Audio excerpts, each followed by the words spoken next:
I'm Steve Johnson, and this is Shepherd's Pie.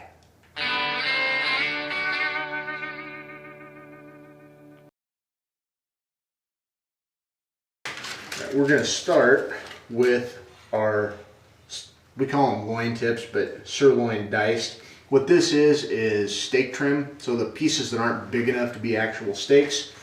We keep them because it's really good meat. We put them in this nice little 2-pound package that is perfect for recipes like this. So we're going to go ahead and get started.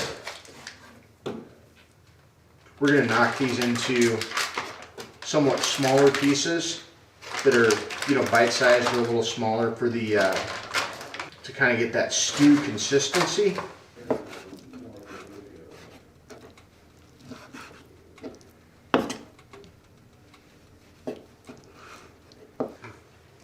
Now we're going to add a little oil to the pan.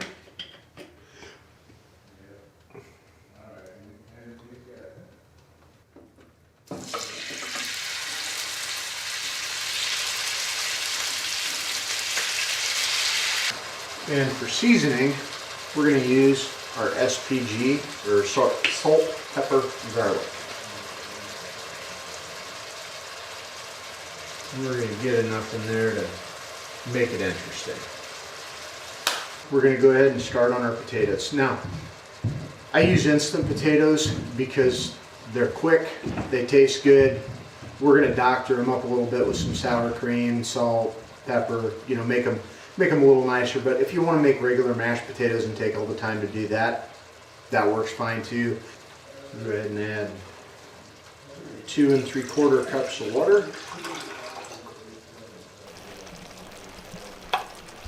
But now we're at a point where we can go ahead and add the vegetables in and start getting them cooked, and then we'll start thickening it with some flour and get our filling finished up. So approximately 2 cups of mixed vegetables.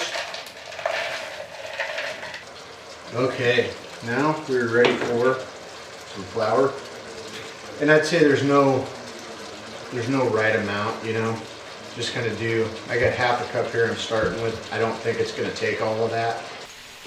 The addition of Guinness is going to do a couple things. It's going to give us a really nice flavor. I'm not going to use a ton.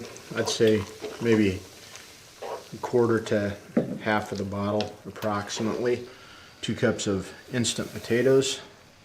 They go into the boiling water, and we're going to stir and help them hydrate. We're going to pull our heat way down, and we're not going to be super shy with the sour cream. I put a nice shot of that in there. And then the last thing we're going to do to the potatoes, not much, we're going to just a few drops, and this is just to help break up make them a little more spreadable.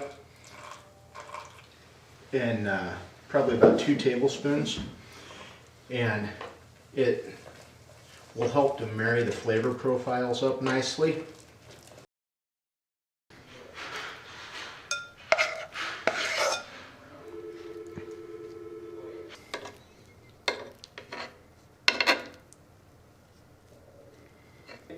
And now this is going to go in the oven. We've got it set at 350 upstairs. We'll put it in there until lunchtime, which is about an hour away.